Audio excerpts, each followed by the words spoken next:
My wife told me I'm opening our marriage. This isn't cheating. Then she ran off with her boss for 6 weeks.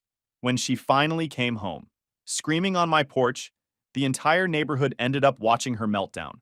Hey Reddit. So, turns out my wife treated our marriage like a trial subscription she forgot to cancel. I said, nah, I'm not living like a background character, and I started handling my business. But she wasn't done performing yet. Before we get into the chaos, let me start from the beginning. Name's Derek Hayes, 33, residential electrician, married to Lauren for 7 years. Not forever, but long enough that you think you've got a partner, not a stranger in your kitchen. We've got one kid, Georgie, 5 years old, dinosaur obsessed, calls me dad like it's one word. The house we live in is mine. Bought it before the marriage, fixed it up myself, nothing fancy but solid. It was a regular Tuesday night. Georgie was on the living room rug, making his plastic raptor bite the corner of a cereal box. TV on, soft volume. I was in the kitchen rinsing dishes, thinking about packing his lunch tomorrow.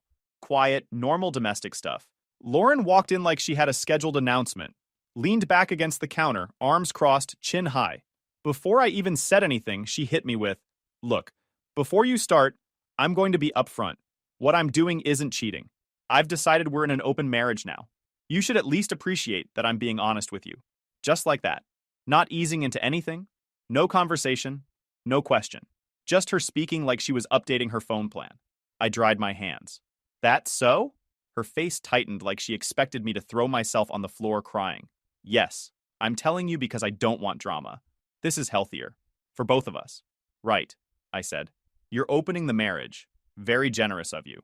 She rolled her eyes hard enough to tilt her whole skull. See? This is exactly the reaction I knew you'd have. No, this is the sarcastic reaction, I said. You haven't heard angry yet. Lauren sighed, loud and annoyed. Derek, stop acting blindsided. You've been comfortable. I want more. I'm giving us a chance to evolve. You ever hear something so dumb your brain pauses? That was me.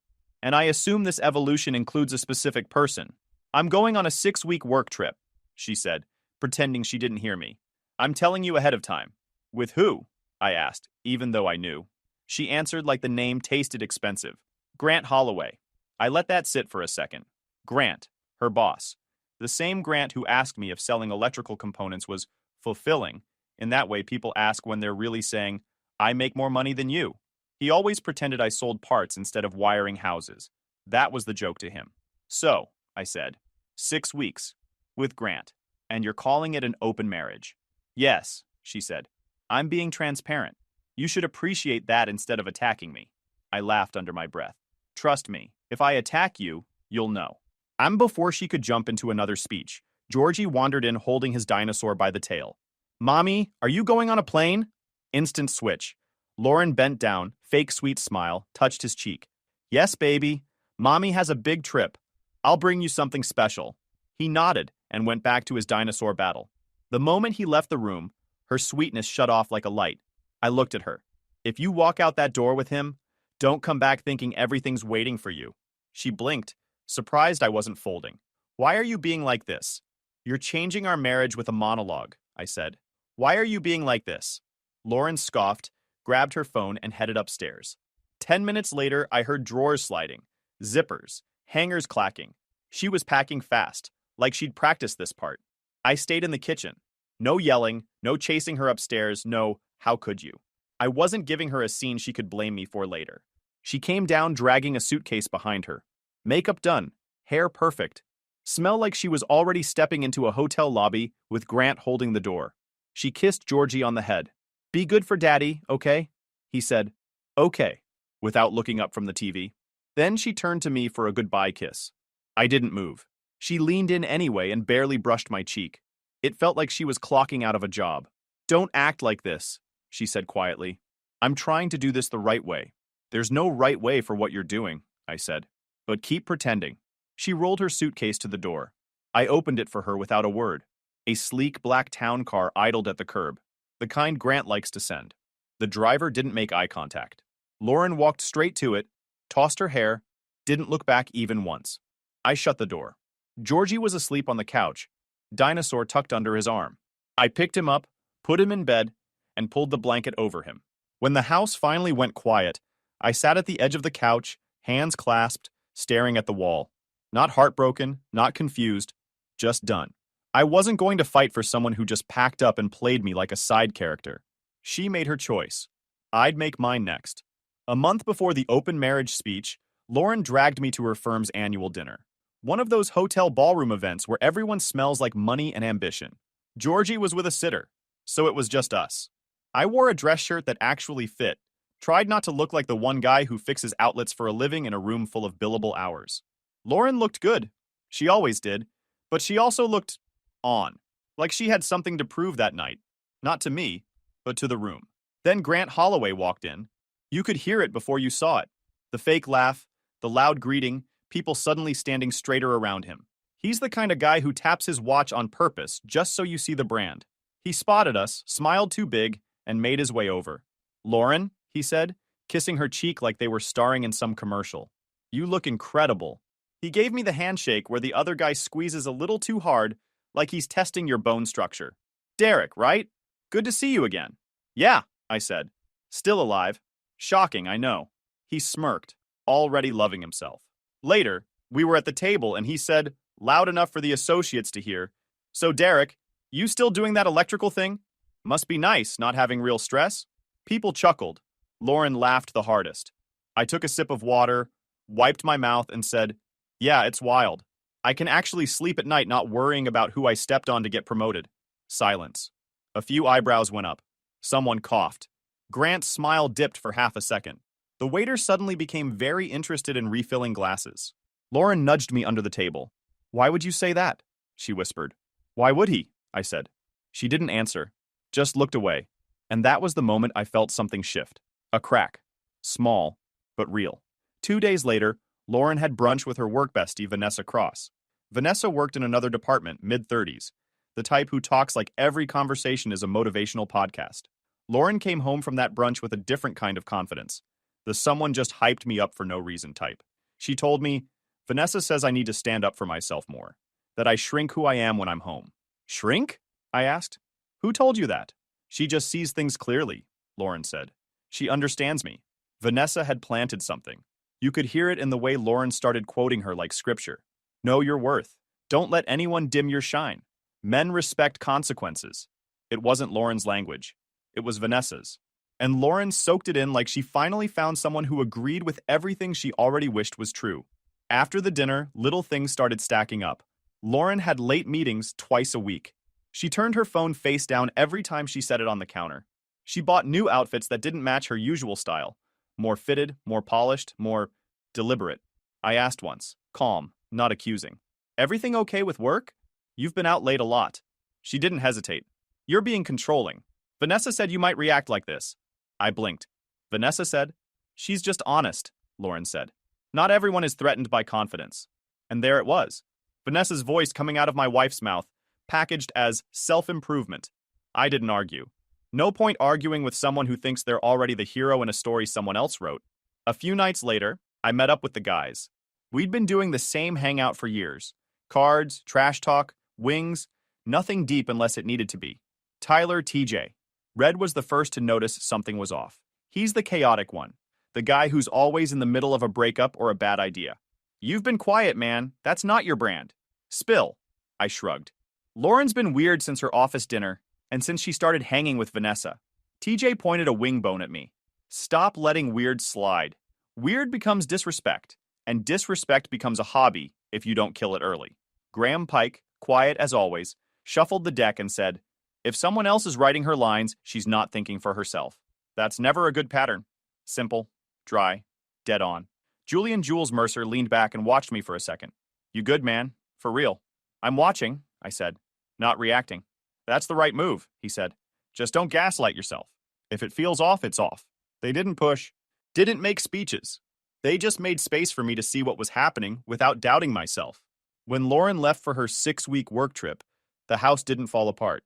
It got quieter, sure, but routine stayed the same because I was already doing most of them anyway. Every morning started the same. I'd carry Georgie downstairs half asleep, sit him at the counter, and make pancakes the way he liked. Tiny ones stacked like Lego pieces. He'd mash them together and call it a pancake robot, then ask, "Is mommy coming home soon?" "Not yet, buddy," I'd say. "But we're good. Eat up." He'd accept it and go back to drawing on his placemat. I'd drop him off at kindergarten, head to work, come home, make dinner, bath time, bedtime story. Simple, steady stuff. No chaos, no drama. Just being a dad. Lauren called every couple days, always on speaker first so she could perform for Georgie. "Oh, hi, sweetie. Mommy misses you so much." Her voice switched instantly once he wandered off. To me, she'd go flat. "I'm in meetings all day. I'm exhausted." "What are you doing?" Like I was supposed to be impressed, she was staying in a place that echoed like a hotel lobby. I could hear things in the background during those calls.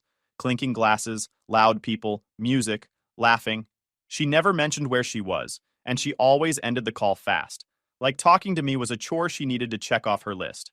About 2 weeks in, the guys insisted we hang out. They could tell I needed a night off. We met at TJ's garage, his unofficial man cave. He dragged an old couch in there and parked a beat-up second fridge next to it. The whole setup smelled like engine cleaner and victory laps after bad decisions. TJ opened with his usual energy. "All right, Derek. Sit down and inhale these wings before you start thinking too hard. Thinking is dangerous for married men." I smirked. "Thinking is dangerous for you, man." "Exactly," he said, proud of himself. Graham was dealing cards without looking up. "He's different," he said in that quiet, deadpan tone. Hasn't said one sarcastic thing in 10 minutes. Something's off. Jules leaned against the wall, watching me. "Talk," I exhaled. "She's been gone 2 weeks. Calls are weird. Background noise sounds like she's on a cruise ship instead of a project." TJ immediately jumped in. "Bro! That's not work noise. That's I'm pretending to work noise." Graham laid a card down. "Not adding up." Jules nodded once. "You good?" "I'm managing," I said. "Georgie's doing fine.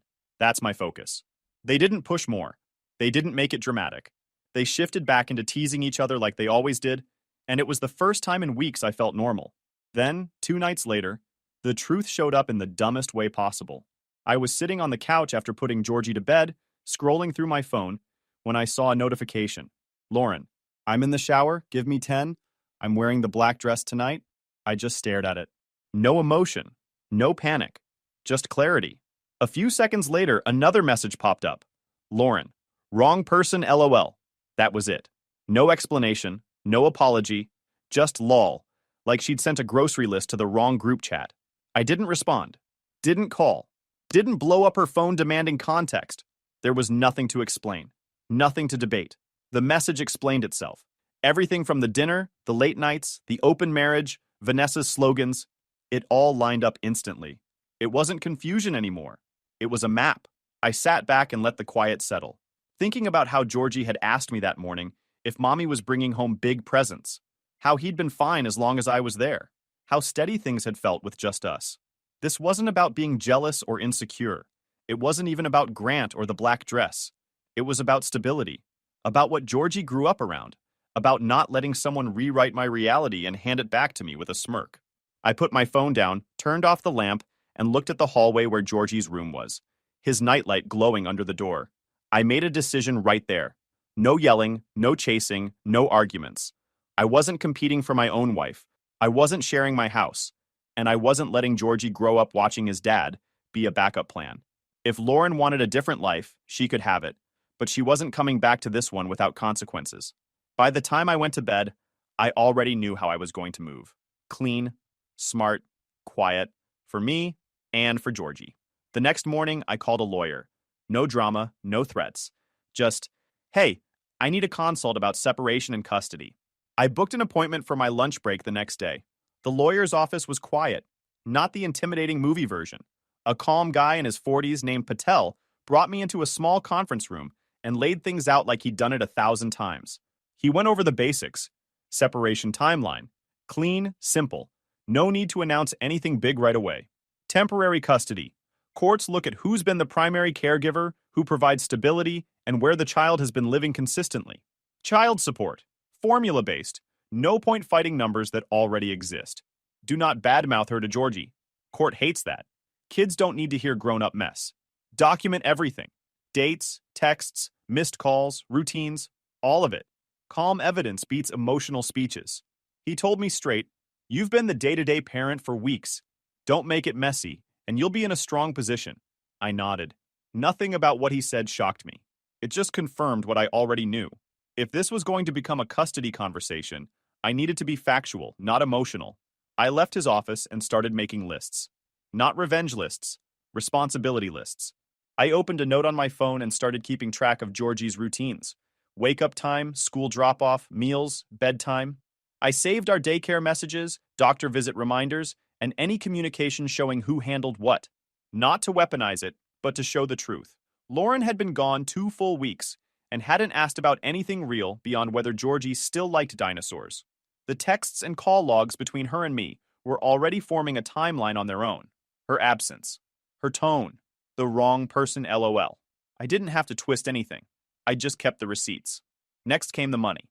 We shared 2 accounts, both tied to my income. She contributed to one side account for groceries sometimes, but the big stuff? That was me. That afternoon, I went to the bank and legally separated the accounts. I moved my direct deposit into a new checking and savings in my name, and I left in the joint account the exact total of her deposits from the most recent statement cycle. Nothing petty, clean lines and a clean paper trail. Then I hit the phone carrier's website.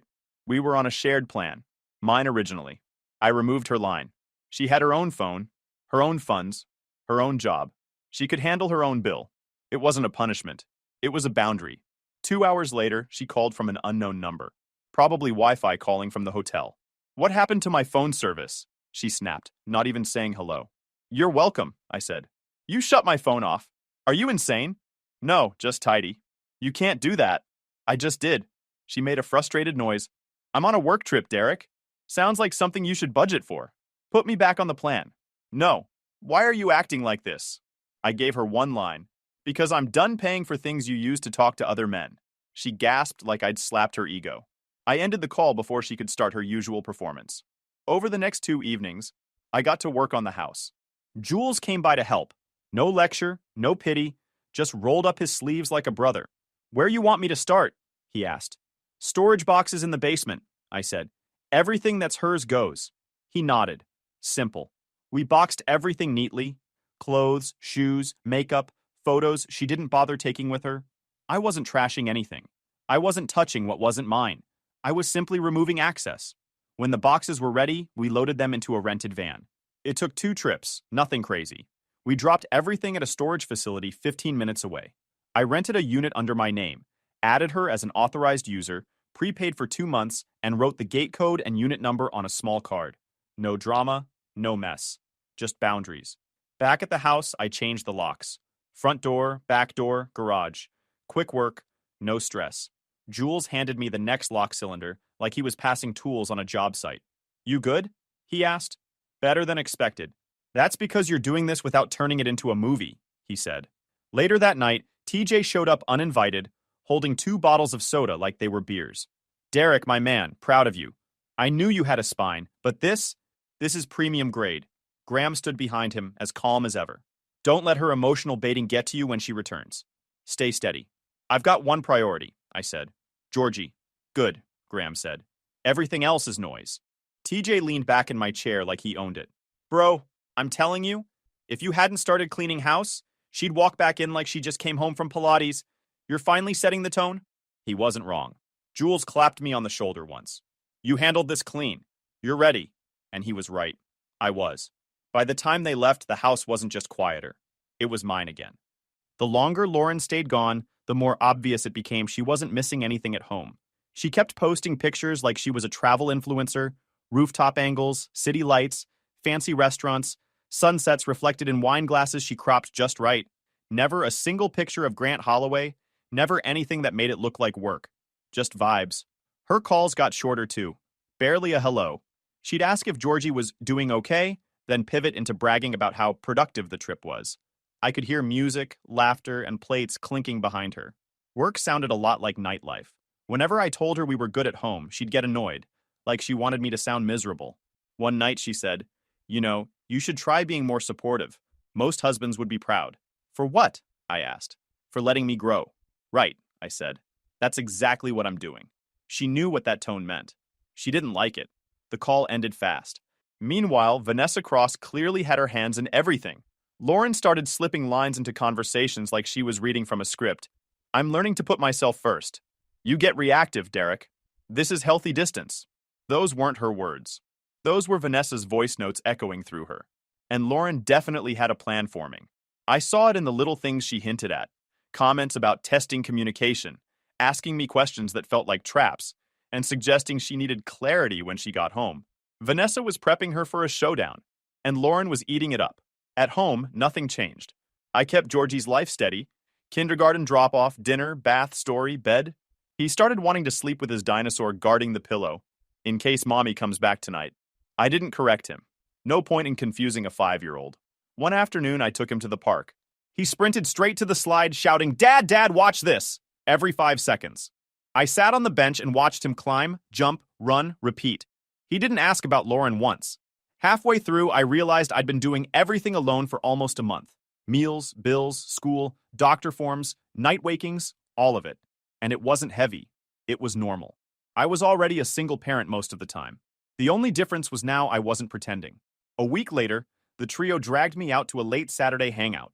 TJ said I needed male bonding to cleanse my aura, whatever that meant. We met in Graham's backyard around his old fire pit. Simple setup. 3 chairs, bag of chips, and Graham poking the logs like he was conducting science. TJ jumped straight in. "So, Derek, how's Queen Lauren of the business class kingdom?" I shrugged. "Posting angles. Talking nonsense. Not much else." "Classic," he said. "She's living in her main character arc." Graham didn't look up. "She's projecting. If she was proud of what she was doing, she wouldn't hide who she's with." TJ pointed dramatically. "Exactly. That's what I said." "You said she's probably on a yacht," Graham deadpanned. "And that too." Jules arrived last, handed me a soda, and sat quietly for a minute before speaking. "You're handling this clean. Don't let her or Vanessa bait you into something sloppy." "I'm not giving them anything," I said. "Just keeping Georgie's world normal." "That's the only thing that matters," Jules said. "They didn't lecture. They didn't tell me what decision to make. They just kept my head steady." Vanessa amped things up soon after. I didn't hear from her directly, but I felt it in Lauren's tone. She'd call with a new attitude, like she was practicing speeches. At one point, she said, "When I get back, we're going to have a real conversation about expectations." I said, "Sure. I've got a few of my own." She didn't ask what they were. She just paused, annoyed, and hung up. Then came the last straw of the week, a call from Lauren's mother. The number popped up while I was helping Georgie zip his jacket. I answered with a normal, "Hello." Her voice came through cold. "Derek, I'm very disappointed in you." "For what?" "Vanessa told me you're suffocating my daughter. She deserves freedom. You should let her live her life instead of controlling her." I looked at Georgie, who was holding his dinosaur and saying, "Roar" at the cat. My whole house was calm. There wasn't a thing about our daily routine that matched the word suffocating. "Whoever told you that is lying," I said. "And you shouldn't base opinions on someone you met twice." She huffed. "Well, Lauren trusts Vanessa." "Of course she does. Vanessa tells her everything she wants to hear." "See?" Controlling tone. "No," I said. "That's a factual tone." She muttered something about men not understanding emotional support and ended the call. I sat there for a second, jacket halfway zipped on Georgie, realizing exactly what Vanessa was doing, isolating me, controlling the narrative, recruiting family members as pressure. But she wasn't the one I needed to impress. Courts deal in evidence, not gossip. Lauren was creating drama. I was creating documentation. Big difference. I zipped Georgie's jacket all the way up. "Ready, buddy?" "Yep." We walked out the door. 6 weeks to the day, she came back on a Thursday afternoon while I was at work. My phone started buzzing nonstop. Calls, texts, voicemail pings stacking on top of each other. "Why aren't my keys working?" "Open the door." "Derek, answer me right now." I didn't respond. I finished the job I was on, clocked out at 5, no rushing, no reacting. Before heading home, I picked up Georgie from my parents' house like always. He's with them whenever I'm at work or with friends. He hopped into the back seat with his dinosaur. Dad, can we get fries?" "Yeah, after we get home." He was humming to himself when we turned onto our street, and we could hear Lauren from halfway down the block. She was on the porch screaming, hair wild from pacing, mascara streaking down her cheek. Next to her stood Vanessa Cross, acting like her attorney/hype woman, sunglasses on, arms crossed. They didn't notice the truck had a child in it. They didn't notice anything except the fact that I wasn't there earlier to let them in. The moment Lauren recognized my truck, she pointed at me and shrieked, "You locked me out of my own house!" A few neighbors were on their porches. One guy across the street had his phone pointed in their direction like he was recording season highlights. My lawyer later flagged that video in discovery, just in case. I parked, stepped out, closed the door calmly. Georgie stayed in the truck with his dinosaur. Lauren stomped down 2 steps, finger jabbing the air. "You're out of your mind! You can't do this!" Vanessa chimed in, projecting her voice across the neighborhood. "This is abuse! He's isolating her!" Our elderly neighbor, Mrs. Felton, walked over holding her mail against her chest. "Is everything all right?" Vanessa stepped forward like she'd been waiting for this. "No, everything is not all right. He locked his wife out, he's being controlling, and she's terrified." Lauren added, "He changed the locks while I was gone. He's punishing me." Mrs. Felton looked at me, unsure. I gave her one steady line, no edge, no rush. "Nothing dangerous here, just 2 adults yelling on my porch because they don't like the consequences of their own choices." Mrs. Felton blinked, looked at the 2 screaming women, looked back at me. Calm, clean shirt, work boots on, keys in hand. She nodded slowly and backed away. Witness secured. Lauren didn't notice. She was still spiraling. "You're a psycho, Derek! Let me in!" I ignored her, walked past them, unlocked the front door with my new key, went inside and grabbed the storage unit card. When I came back out, that's when Georgie opened the truck door and hopped down onto the driveway. Lauren spun around and gasped like she'd just spotted a celebrity. "Baby, come give Mommy a hug." She ran toward him. Georgie froze, stepped behind my leg, and gripped my jeans. "No," he whispered. Lauren stopped dead. You could see it hit her like a punch. "Georgie," she said again, softer this time. "Come to Mommy." He shook his head and hid further behind me. Vanessa tried to smooth it over. "He's confused. You're scaring him, Derek." I cut her off. "He's fine. You 2 are the only ones yelling." Her mouth snapped shut. I held out the card between 2 fingers. "Your stuff is there." Lauren snatched it, looked at it, then screamed, "What is this? A storage unit?" "Yes," I said. "Everything's boxed. Everything's safe." Vanessa exploded. "You can't legally do that! We're calling the police!" "Call," I said. "They'll tell you it's civil." Lauren pulled out her phone, dialed, and made a dramatic report like she was auditioning for a crime show. "My husband locked me out and took all my belongings." We waited. A patrol car rolled up 10 minutes later. The officer stepped out and took one look at the scene. 2 women red-faced and yelling. One calm man holding his kid's hand. Neighbors pretending not to stare. "What's going on?" he asked. Lauren rushed him. "He changed the locks on me. He moved my things. He's trying to take my home." The officer turned to me. "Sir, my house," I said simply. "My name on the deed. We're separating. Her belongings are in a storage unit. Nothing destroyed, nothing withheld. She has access." I held up the deed photo on my phone with my ID. He glanced, radioed the call in as a civil matter, and gave us an incident number. He nodded once. "Ma'am, this is a civil issue. He's within his rights." Lauren's face crumpled. "What?" Vanessa jumped in. "Officer, he's being emotionally abusive. He's isolating her." "Ma'am," the officer said, "this is not a police matter." He tipped his head at me politely and left. Lauren started sobbing. Loud, dramatic, attention-grabbing sobs. "You ruined everything, Derek!" I picked up Georgie. "Come on, buddy." He wrapped his arms around my neck. I walked inside without another word and closed the door. Not slammed, just closed. Inside, Georgie whispered, "Mommy was scary." I kissed his forehead. "Yeah, buddy. She's upset. Come on. We're gonna watch your show." He brightened up immediately. "Dino show. Dino show." We sat on the couch with his dinosaur tucked under his arm, and the cries outside faded while the cartoon theme song played. The next morning, at 8 a.m., I got a text. "Staying with Vanessa, don't contact me." Perfect. I forwarded it to my lawyer. He responded quickly. "Filing for temporary custody today. Strong case in your favor." He listed the reasons. She abandoned the home voluntarily for 6 weeks. Derek was primary caretaker the entire time. Stable environment with Derek. Documented police call on the porch. Logged as a civil matter. Child clearly bonded and safe with father. By noon, the paperwork was already moving. That evening, Georgie and I sat at the table eating chicken nuggets. He looked up mid-bite and said, Dad, we're okay, right?" I smiled.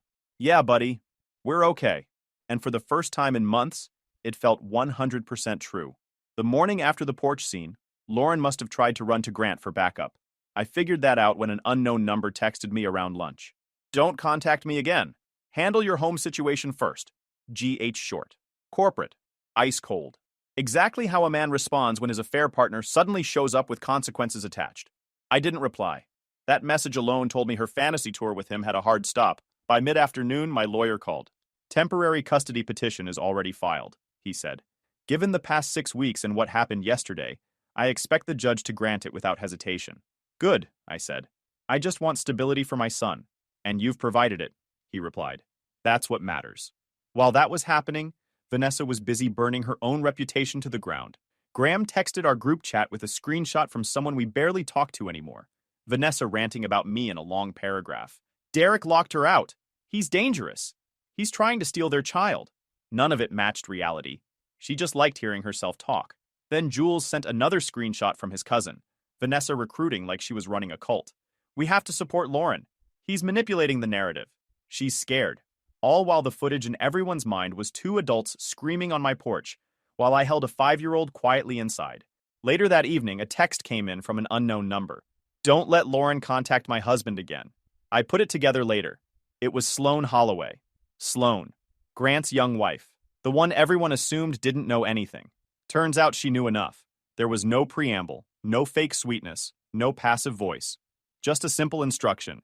Don't let Lauren reach out again. She'd clearly had her own meltdown to deal with. 10 minutes later, Lauren called me 3 times in a row, then left a voicemail full of frantic sobbing about how everyone turned on her. I let it go straight to voicemail each time. There wasn't a thing to say. The next morning, Lauren texted, Vanessa said I can't stay here anymore. She wants her space back. There it was, the collapse of the alliance she thought was built on sisterhood. Vanessa had enjoyed the chaos when it made her feel important. But once it started costing her comfort, she kicked Lauren out without blinking. Lauren didn't see it coming. I did. A couple days later, I was at Jules's garage with the guys, cards on the table and sodas cracked open. It was an easy night, the kind you need after weeks of noise. Right in the middle of TJ making some long rant about his car breaking down 3 times in 2 weeks, Lauren showed up. She walked straight into the garage like she lived there. Eyes swollen, hair messy, breathing heavy. She pointed at me. You ruined everything. Nobody flinched. Not even TJ. And he flinches at moths. She kept going, voice rising. You're taking my son. You're turning everyone against me. I cut her off. I didn't turn anyone against you. Your choices did that. She blinked, like the idea had never crossed her mind. TJ leaned back in his chair. Here we go, he muttered, almost excited. Lauren stepped closer. You changed the locks. You moved my things. That's called separation, I said. You left for 6 weeks. I kept our son's routine stable. That's what courts look at. She opened her mouth to argue, but Graham beat her to it. It's not controlling to stop being walked on, he said in his dry, surgical tone. She stared at him like he'd slapped her with a dictionary. Yeah, TJ said. You went on a 6-week date with your boss. You can't be shocked the house looks different. Jules lifted a hand. Guys, chill. Then he looked at me. You want to talk to her alone? No, I said. I'm fine. I faced Lauren. Temporary custody is already in motion. Georgie will stay where he's been stable. You'll get visitation. Structured, consistent. That's where we're at. Her voice cracked. I love him. I didn't say you didn't, I replied. But you weren't here. She froze. It must have been the first time someone said that to her without sugarcoating it. Her shoulders slumped. Can we fix us? No, I said. We're past that. She looked at the trio behind me. Jules calm, Graham unreadable, TJ ready to pounce if needed, and she realized she had no leverage left. She left the garage quietly for once. The following weeks went exactly how the lawyer predicted. The judge reviewed everything. Her absence, the police visit, the neighbors, the documented routines, the screenshots, the call logs. Temporary custody became permanent primary custody for me, with her getting structured weekends and no overnights at first. The judge didn't care about her Instagram selfies. He cared about stability. The divorce finalized with a few signatures. No dramatic courtroom speech. No begging. Just paperwork. My parents brought Georgie to the courthouse afterward. He ran up yelling, "Dad, Dad!" and hugged me like nothing in the world had changed. Lauren tried to approach him. He waved politely, then reached right back for my hand. Not out of spite, out of comfort. And that's when I knew I'd done the right thing. Not perfect, not pretty, but right. Lauren walked away with Vanessa's slogans and Grant's silence. I walked away with Georgie's hand in mine and a clean slate. And for the first time in a long time, peace didn't feel temporary. It felt earned. Guys, we are so close to hit 100,000 subscribers on this channel. If you are not subscribed to the channel, please consider subscribing. It really helps hit that 100,000 mark. Thanks for making this dream come true.